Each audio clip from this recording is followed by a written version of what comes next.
नमस्कार, आदाब, the wire में आप सभी का स्वागत है। मेरा नाम याकूत अली है। देश भर में कोरोना से कुल 6 करोड़ से ज़्यादा लोगों की जान जा चुकी है और भारत में इससे 5 लाख से ज़्यादा लोगों की जान जा चुकी है। आज से ठीक 1 साल पहले कोविड-19 की सेकेंड वेव से शायद ही कोई ऐसा व्यक्ति होगा जो संक्रमित नहीं हुआ हो और जिसने अपने करीबियों को ना खोया हो।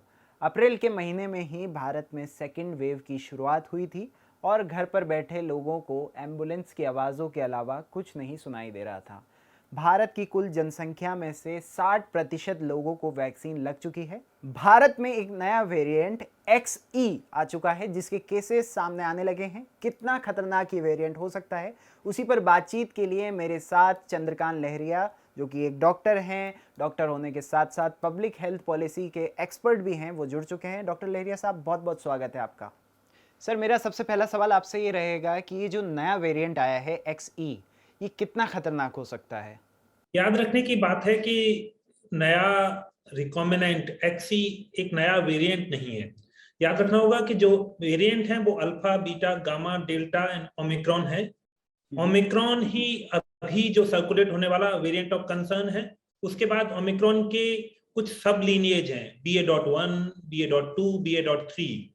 अभी कुछ दिनों पहले खबर आई कि अब BA.4 एंड BA.5 भी आ रहे हैं, लेकिन ये सब लीनिएज है, एक ओमिक्रॉन के ही कुछ प्रकार हैं। फिर बात आती है एक्सी की, तो एक्सी सब लीनिएज भी नहीं है, यह एक रिकॉम्बिनेंट है, अर्थात BA.1 और BA.2 के कुछ जीन्स इसमें हैं। तो ये नया वेरिएंट नहीं है, कुछ नया प्रकार नहीं है, उसी ओमिक्रॉन के परिवार का है। सो ओमिक्रॉन वेरिएंट है, उसके सब लीनिएज और प्रकार है।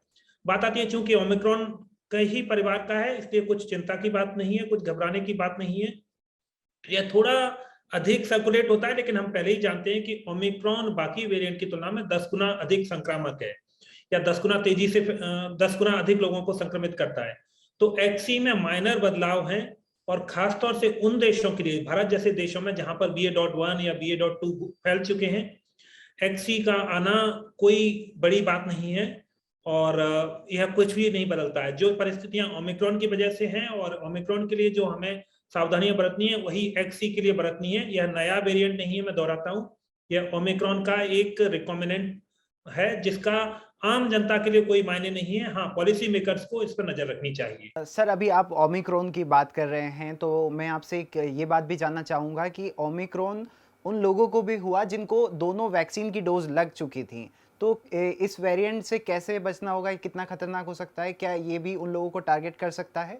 याद रखने की बात है कि कोई भी वैक्सीन, कोई भी कोविड-19 वैक्सीन संक्रमण से नहीं बचाती है। ये वैक्सीन गंभीर बीमारी और हॉस्पिटलाइजेशन से बचाती है। तो व्यक्ति को चाहे दोनों वैक्सीन लग चुकी हो, तो भी उस व्यक्ति को नए वेरिएंट से या कोई भी सर्कुलेटिंग वेरिएंट से संक्रमण हो सकता है। लेकिन अगर व्यक्ति वैक्सीनेटेड है तो गंभीर बीमारी नहीं होती है। इसलिए कोई चिंता वाली बात नहीं कि ओमिक्रॉन जब संक्रमण फैला था तो जिन लोगों को वैक्सीन थी उनको भी संक्रमण हुआ, या नॉर्मल बात है। संक्रमण से बचने के लिए मास्क पहनना जरूरी है। दूसरी बात याद रखने की यह है कि चूंकि भारत में ओमिक्रॉन की वजह से तीसरी लहर आ चुकी थी, भारत में BA.2 की वजह से लहर आई थी जो ओमिक्रॉन का सब लीनिएज है। तो अगर किसी भी वेरिएंट से की वजह से कोई लहर आती है, लोगों को संक्रमण होता है, तो एपिडेमियोलॉजिकल और साइंटिफिक एविडेंस कहता है कि उसी वेरिएंट की वजह से आने वाले 4 से 6 महीने, 8 महीने तक नई लहर नहीं आ सकती है।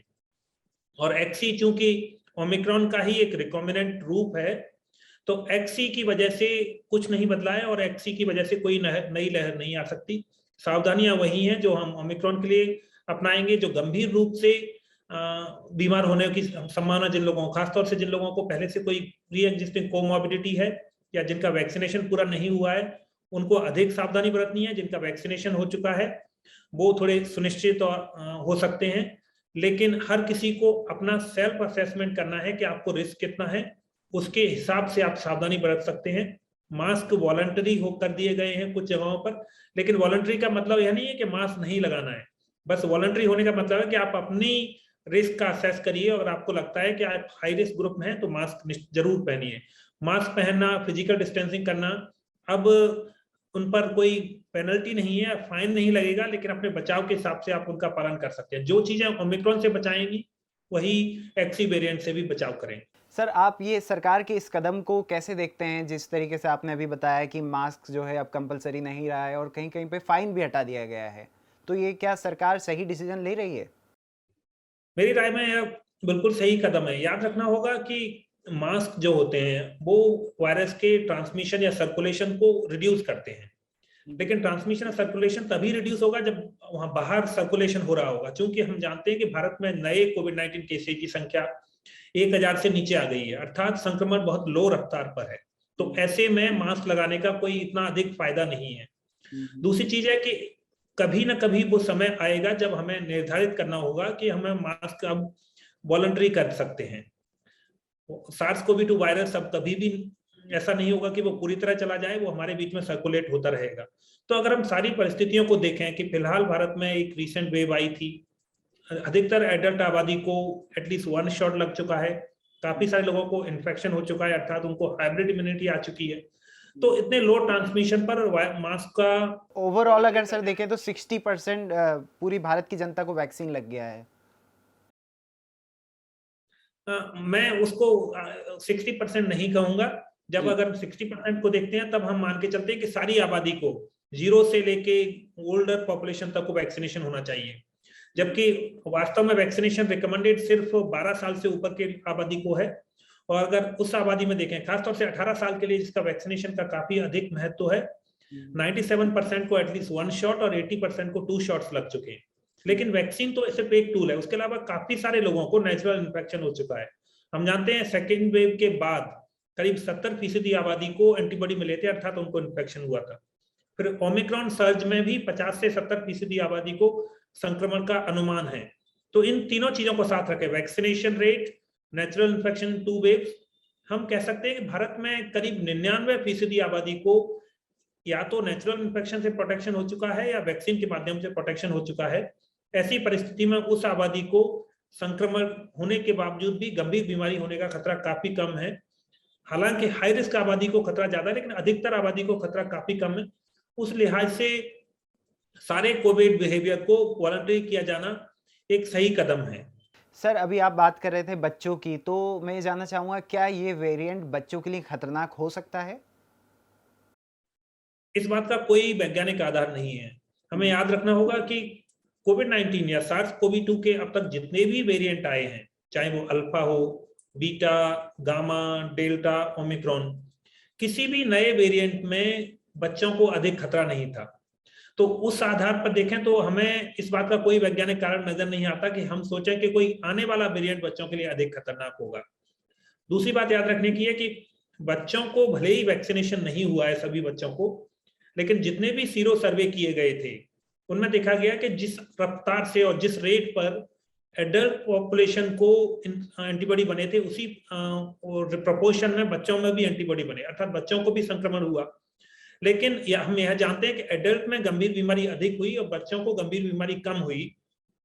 तो बच्चे भी भले ही वैक्सीनेशन नहीं हुआ है, संक्रमण के बाद प्रोटेक्ट हो चुके हैं। हम जानते हैं नेचुरल इन्फेक्शन के बाद और वैक्सीनेशन के बाद कोई भी परिस्थिति हो, फ्यूचर में कोई संक्रमण होता है तो उतना गंभीर नहीं होता। तो बच्चे नेचुरल इन्फेक्शन के बाद प्रोटेक्ट हो चुके हैं और उनको भी उतनी ही कम संभावना, जो पहले से ही लो है, और भी कम संभावना गंभीर बीमारी होने की है। इसलिए फिलहाल उपलब्ध साइंटिफिक और एपिडेमियोलॉजिकल एविडेंस के आधार पर यह कहना बिल्कुल संभव है कि बच्चे लो रिस्क पे थे, बच्चे अभी भी लो रिस्क पे हैं, और आने वाला कोई भी वेरिएंट इस बात का कोई वैज्ञानिक आधार नहीं है कि बच्चों को अधिक प्रभावित करेगा। मैं एक बात आपसे ये भी जानना चाहूँगा कि अभी बूस्टर डोज जो है मार्केट में आ चुकी है, तो ये बूस्टर डोज किन एज ग्रुप को जल्द से लगवा लेने चाहिए इस वायरस से बचने के लिए? हमें जो बात समझनी होगी वो यह है कि कोविड-19 की जितनी भी वैक्सीन है, दुनिया के अलग अलग हिस्सों में अलग अलग वैक्सीन लग रही हैं और हर वैक्सीन के द्वारा प्रदान किया गया प्रोटेक्शन डिफरेंट होता है। MRNA based vaccine high efficacy होती है, लेकिन उनका प्रोटेक्शन जल्दी से गिर जाता है। बूस्टर डोज लगाने के बाद भी 2 से 3 महीने बाद कम होने लगता है। उसी तरह से अगर किसी आबादी में सिर्फ वैक्सीन लगी है, नेचुरल इन्फेक्शन नहीं हुआ है, तो उनका प्रोटेक्शन कम होता है। भारत की परिस्थिति अलग है। भारत में नेचुरल इन्फेक्शन हुआ और वैक्सीनेशन भी हुआ है, और इसको हाइब्रिड इम्यूनिटी कहते हैं। अभी जो साइंटिफिक एविडेंस आए हैं वो बताते हैं कि हाइब्रिड इम्यूनिटी वैक्सीन अलोन वाली इम्यूनिटी से काफी बेहतर होती है। तो उस परिस्थिति में भारत में नेचुरल इन्फेक्शन प्लस 2 शॉट्स अधिकतर आबादी के लिए काफी हैं। फिलहाल भारत में जो साइंटिफिक एविडेंस बताते हैं, बूस्ट एडल्ट पॉपुलेशन 18 से 59 साल के लिए बूस्टर डोज लगाने की इतनी अधिक जरूरत नहीं है। हाँ, 60 साल से अधिक आबादी को और फ्रंटलाइन वर्कर को बूस्टर लगाने की जरूरत है। मैं एक बात और कहना चाहता हूं कि अभी पिछले कुछ दिनों पहले भारत में निर्णय दिया गया कि कुछ लोगों को प्राइवेट फैसिलिटी में कोविड-19 का बूस्टर उपलब्ध है। समझना होगा कि यह भारत सरकार का रिकमेंडेशन नहीं है कि 18 से 59 साल को बूस्टर डोज लगाया जाए। सरकार ने कहा है कि जो लोग लगवाना चाहते हैं उनके लिए बूस्टर शॉट उपलब्ध है, लेकिन सरकार ने रिकमेंडेशन नहीं दिया है कि इन लोगों को बूस्टर शॉट लगना चाहिए। सो मेरी राय में हेल्दी एडल्ट पॉपुलेशन को बूस्टर शॉट की जरूरत नहीं है। बच्चों में न तो बूस्टर शॉट लग रहा है और न ही उनको बूस्टर शॉट की जरूरत है। और हाँ, 60 साल से अधिक आयु वर्ग, फ्रंटलाइन वर्कर और हेल्थ वर्कर को बूस्टर शॉट जरूर लगवाना चाहिए। 18 से 59 में चूंकि सरकार ने इसे खोल दिया है, जिन लोगों को लगता है कि उन्हें किसी भी वजह से हाई रिस्क है वो जाके बूस्टर शॉट लगवा सकते हैं। लेकिन अगर व्यक्ति हेल्दी है और उसका रिस्क कम है तो उसको कोविड-19 बूस्टर शॉट की फिलहाल मेरी राय में जरूरत नहीं है। अगर और साइंटिफिक एविडेंस आता है, उसके आधार पर कुछ नतीजे आते हैं तो हो सकता है रिकमेंडेशन बदल दिए जाए। सर जैसे कई लोग ऐसे भी होते हैं, 18 से 59 की ही मैं बात कर रहा हूँ, जिनको कई तरीके की बीमारियाँ होती हैं, जैसे डायबिटीज़ हो गई, ब्लड प्रेशर हो गई, तो उन लोगों को क्या प्रिकॉशंस लेने चाहिए? क्या उनको बूस्टर डोज जल्दी से लगवा लेना चाहिए या फिर डॉक्टर की गाइडेंस में ही काम करना चाहिए? पहली बात जो है कि अगर 18 से 59 साल की आयु वर्ग में भी हैं तो उनको बूस्टर शॉट तभी लगाया जाएगा जब उनको जो कोविड-19 वैक्सीन का सेकंड शॉट दिया गया होगा उसके बाद 9 महीने का अंतराल आ गया हो। तो प्राइवेट सेक्टर में वैक्सीन उपलब्धता के बावजूद वैक्सीन की एलिजिबिलिटी 9 महीने का अंतराल के बाद ही होती है। ये याद रखने की बात है। दूसरी बात है कि विश्व स्वास्थ्य संगठन और भारत सरकार भी कहती है कि अगर आपको रिसेंट पीरियड में कंफर्म कोविड-19 इन्फेक्शन हुआ है, जैसे ओमिक्रॉन वेव में हुआ या उससे पहले, तो आप कम से कम 3 महीने और हो सकता है 6 महीने तक इंतजार कर सकते हैं बूस्टर शॉट लगाने का, भले ही आप एलिजिबल हो। लेकिन मेरी राय में अगर 2 शॉट वैक्सीन के लगे हुए हैं और उसके बाद व्यक्ति को नेचुरल इन्फेक्शन हुआ है तो नेचुरल इन्फेक्शन बूस्टर के इक्विवेलेंट असर करता है, तो उसमें इतनी कोई दिक्कत नहीं। बात आती है अंत में, अगर कोई नॉन डायबिटीज है, हाइपरटेंशन है और तो वो निश्चित रूप से हाई रिस्क हैं। उस व्यक्ति का निर्णय होगा कि आपको लगता है कि आप हाई रिस्क हैं और आप ऐसा काम भी करते हैं जहां पर आपका एक्सपोजर की संभावना है, तो आप 9 महीने का अंतराल पूरे होने पर बूस्टर शॉट लगवा सकते हैं।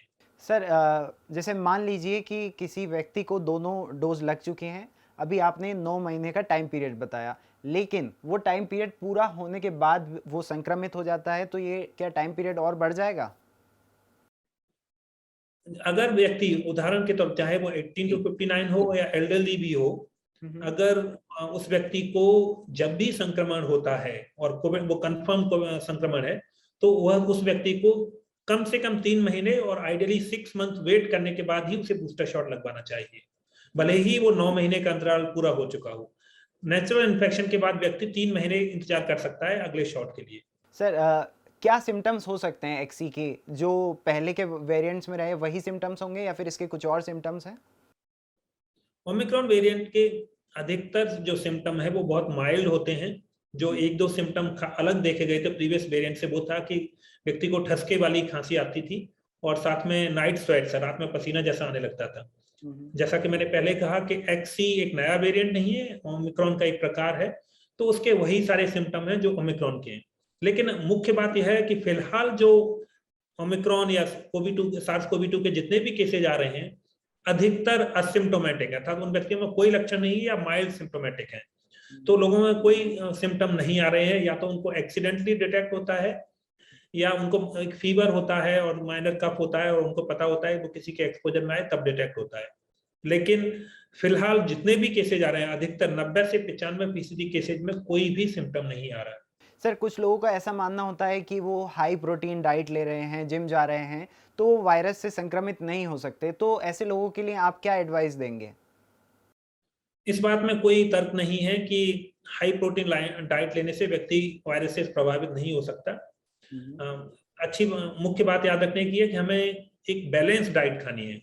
जिसमें प्रोटीन का एक अच्छा शेयर होना चाहिए। बहुत अधिक प्रोटीन लेने से भी फायदा नहीं है, बल्कि नुकसान हो सकता है, क्योंकि प्रोटीन को हमारा लिवर पचाएगा, उसके बाद अमीनो एसिड बनते हैं और उससे बॉडी पर लोड पड़ता है। तो हमें एक बैलेंस डाइट जिसमें right amount of carbohydrate, protein और फैट हो, जिसको यूजुअली हर आयु वर्ग के लिए अलग होता है, लेकिन मोटे तौर पर देखा जाए तो 10% के करीब कैलोरी हमारी फैट से आनी चाहिए, 30% प्रोटीन से। मैं रिपीट करता हूँ, 10% प्रोटीन से आनी चाहिए, 30% फैट से, और 60% कार्बोहाइड्रेट से करीब इस तरह से कैलोरी आती है। तो मुख्य बात याद रखने की कि बैलेंस डाइट लेने की जरूरत है। हाँ, प्रोटीन की अगर कमी होगी तो चूंकि हमारे शरीर में जो प्रोटेक्टिव मैकेनिज्म होती है, एंटीबॉडीज एक्सेट्रा होते हैं, उनको प्रोटीन के माध्यम से बनते हैं, तो प्रोटीन की कमी होने पर हमें थोड़ी इम्यूनिटी कमजोर हो सकती है, लेकिन अधिक प्रोटीन खाने से उसका कोई अतिरिक्त फायदा नहीं है। जहां तक हम दो साल में समझ चुके हैं कि संक्रमण का संबंध व्यक्ति की प्रोटीन से नहीं है। संक्रमण होने के बाद व्यक्ति का इम्यून सिस्टम या स्वास्थ्य कहता है वह उसका आउटकम निर्धारित करेगा, लेकिन संक्रमण को रोकने के लिए कोविड अप्रोप्रिएट बिहेवियर का पालन करना होगा, जैसे कि जिसमें फेस मास्क पहनना एक महत्वपूर्ण कदम है। क्या सर वे ऐड कर सकते हैं डाइट में, वे प्रोटीन? देखिए, एक तो संतुलित आहार, जो हम कोई भी हेल्दी डाइट लेते हैं जिसमें मिल्क प्रोटीन हो गया, एग प्रोटीन हो गया, एक इजीली डाइजेस्टेबल प्रोटीन प्रोवाइड करते हैं। वे प्रोटीन और अन्य protein expensive way of protein है, एक्सेप्ट फॉर जिन लोगों को हाई प्रोटीन डाइट रिकमेंड की गई है। अधिकतर लोगों को प्रोटीन सप्लीमेंट की जरूरत नहीं होती है। नॉर्मल डेली फूड से हम प्रोटीन, जो व्यक्ति की जरूरत होती है उतनी प्रोटीन मिल सकती है। हमें याद रखना होगा, प्रोटीन सिर्फ पनीर में या प्रोटीन जिसमें विजिबल होते हैं उन्हीं में नहीं होते हैं। जब व्हीट, राइस, उनमें भी प्रोटीन होते हैं, लेकिन एक स्मॉल प्रोपोर्शन ऑफ प्रोटीन होता है। मिल्क में प्रोटीन होता है। तो प्रोटीन सप्लीमेंट का इतना अधिक रोल नहीं है, अनलेस एक मेडिकल प्रिस्क्रिप्शन के तहत उसको प्रोटीन दी जा रही है, जैसे कि छोटे बच्चे हो गए या कोई व्यक्ति जो रिकवर कर रहा है किसी गंभीर बीमारी से और वेट लॉस की परिस्थिति थी, उन लोगों को सप्लीमेंट की जरूरत होती है। हेल्दी व्यक्ति जो नॉर्मल डाइट खा सकता है उसको सप्लीमेंट की इतनी जरूरत नहीं होती है। सर आखिरी सवाल यही रहेगा कि क्या प्रिकॉशंस लें, क्या वही प्रिकॉशंस कंटिन्यू रखें, 2 मास्क लगाएं और सैनिटाइज करें अपने हाथों को? अभी मैं फिलहाल कहूंगा कि अगर आप अपने परिवार के साथ हैं, उन लोगों के साथ हैं जिनका आप वैक्सीनेशन स्टेटस जानते हैं, तो फिलहाल मास्क पहनने की इतनी अधिक जरूरत नहीं है और आप नॉर्मल तरीके से जीवन जी सकते हैं अगर आप फैमिली और नॉन इंडिविजुअल जिनका वैक्सीनेशन स्टेटस पता है। अगर आप हेल्दी इंडिविजुअल हैं तो पब्लिक प्लेस पर भी जाके आप अपना असेसमेंट कर सकते हैं। ओपन स्पेस में आप नॉर्मल तरीके से रह सकते हैं, मास्क अगर नहीं पहनना चाहते नहीं पहन सकते। लेकिन मेरा सुझाव रहेगा कि जो हाई रिस्क इंडिविजुअल हैं, खासतौर से 60 साल से अधिक उम्र के व्यक्ति, 18 से 59 साल में जिनको कोई बीमारी है, जिनका इलाज चल रहा है, या जिनको कोई भी अन्य जैसे मोटापा या अन्य रिस्क फैक्टर है, उनको सुझाव रहेगा कि वो ऐसी परिस्थितियों में जहां पर वो अननोन लोगों से एक्सपोजर हो सकता है, मास्क पहने, नियमित रूप से मास्क पहने। संक्षेप में बात रहेगी कि व्यक्ति को अपना सेल्फ असेसमेंट करना होगा। अगर आपको लगता है कि आप स्वस्थ हैं और आपका एक्सपोजर कम है, तो आप नॉर्मल तरीके को जी सकते हैं जितना संभव है। लेकिन अगर आप हाई रिस्क हैं तो अभी भी कोविड-19 अप्रोप्रिएट बिहेवियर का पालन नियमित रूप से करते रहिए। सर अभी आप एटमॉस्फेयर के बात कर रहे थे, तो उससे जुड़ा एक और सवाल आ गया है कि आजकल जो मार्केट में एयर प्योरीफायर का बिजनेस काफ़ी बढ़ता जा रहा है, क्या हमें उसकी वाकई में ज़रूरत है? क्योंकि लोग आजकल एक वो लॉकेट वाला एयर प्योरीफायर भी यूज़ कर रहे हैं, उससे कहा जाता है कि उनके आसपास का एटमॉस्फेयर प्योर हो जाएगा। एयर प्योरीफायर निश्चित रूप से कुछ भूमिका निभाते हैं। जो एयर की क्वालिटी होती है, जो सस्पेंडेड पार्टिकुलेट मैटर होते हैं, PM 2.5 एटसेट्रा का क्वांटम रिड्यूस करते हैं। और हम जानते हैं कि अगर जितनी भी उनका लेवल होगा, एयर की इम्प्योरिटीज होंगी, जितना है उससे कम होगा तो हमारे स्वास्थ्य थोड़ा बेहतर होगा। तो उनकी भूमिका निश्चित रूप से है। लेकिन हमें साथ में यह भी याद रखना होगा कि हम अपने घर के अंदर के और पर्टिकुलर सेटिंग का एयर तो प्यूरिफाई कर सकते हैं, लेकिन जो आउटर एनवायरनमेंट है उसमें हमारा एक्सपोजर उसी रफ्तार से होगा। तो मैं सुझाव दूंगा कि अगर कोई व्यक्ति अफोर्ड कर सकता है तो डेफिनेटली वो एयर प्यूरिफायर यूज कर सकते हैं अपने घर के सेटिंग में, खासतौर से बच्चों के लिए, एल्डरली हाई रिस्क इंडिविजुअल के लिए। लेकिन उनका कितना इम्पैक्ट होगा और किस स्तर पर इस्तेमाल करना होगा, ये अफोर्डेबिलिटी पर। लेकिन मैं कभी भी सुझाव नहीं दूंगा कि कोई व्यक्ति अफोर्ड नहीं कर सकता वो एयर प्यूरिफायर का यूज करे। Get a sneak peek of exclusive content before everyone else for channel members only. Memberships start at ₹89. Hit the join button below.